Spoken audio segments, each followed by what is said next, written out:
dugsiga boardingka iyo maalinlaha ah ee Amano Boarding and Day School.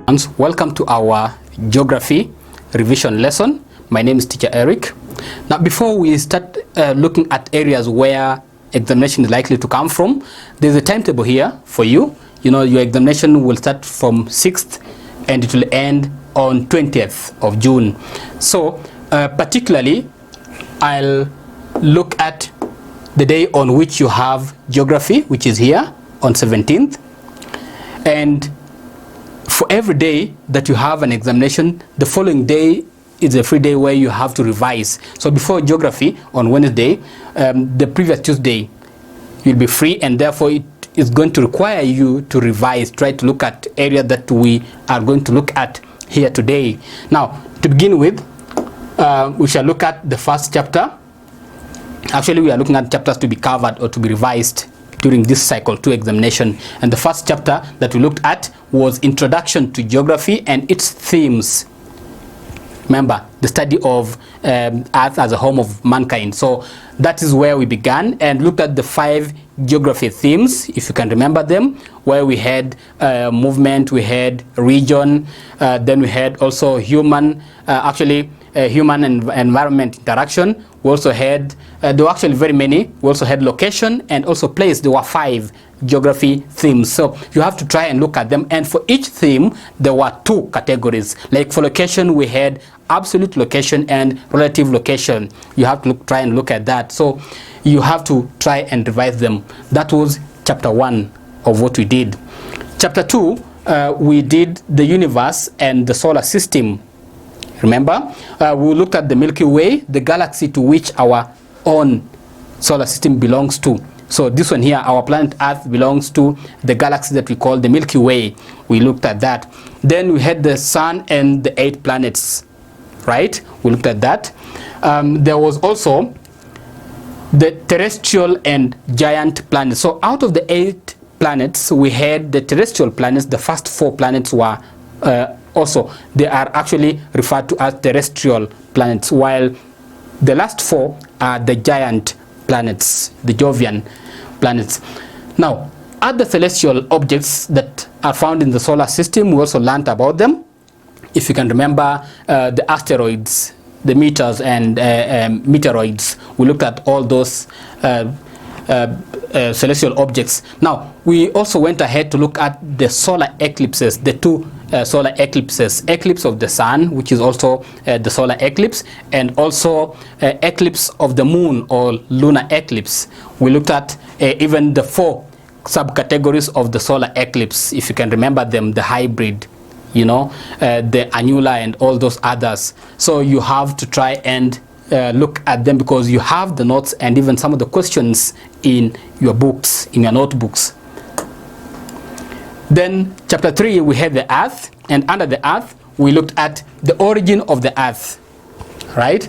We also looked at the internal structure of the earth, which required us to look at the internal layers of the earth that include the crust.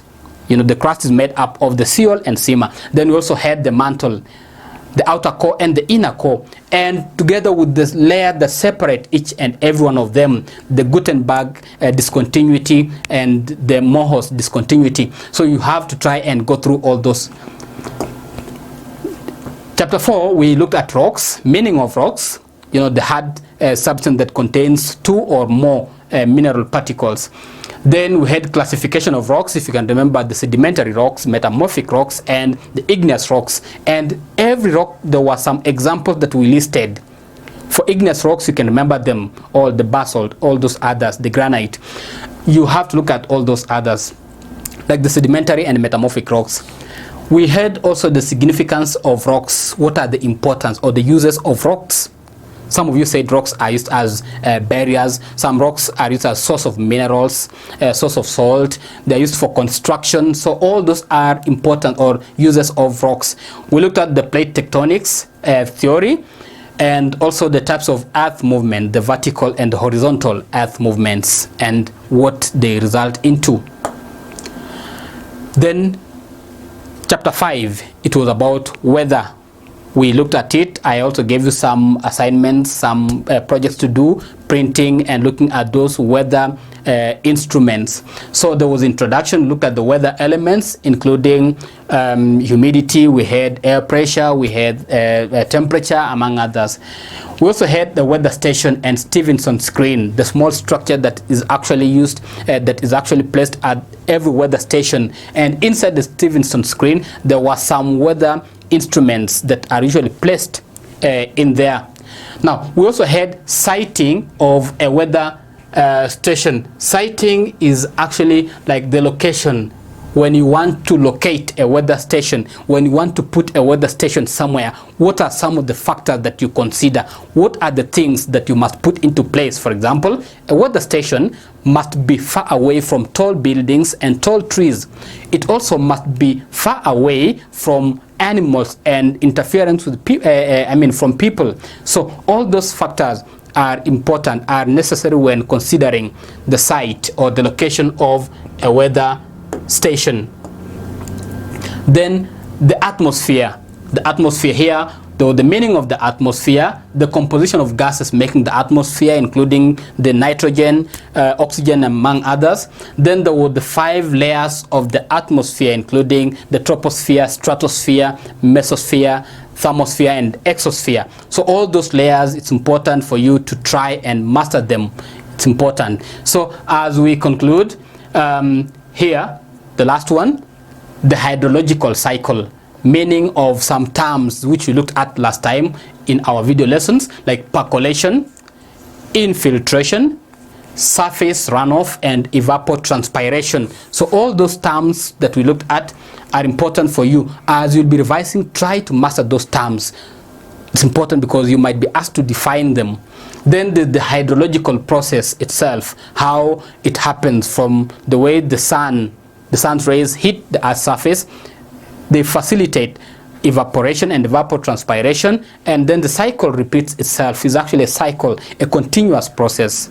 Now, with all that, that is actually marking the end of our revision. Remember, the 5 chapters that we've learned, questions are going to be asked from all those 5 chapters. So as a student now, it is your role to try and look at each and every one of them. Try also to look at the question that we had. After every chapter, there were some questions, assignment, and some home tech assignments, the classwork. So all those questions, some of them will be asked in examination. So you have to try and revise. Now, I wish you a nice time. Thank you for watching. Bye. See you.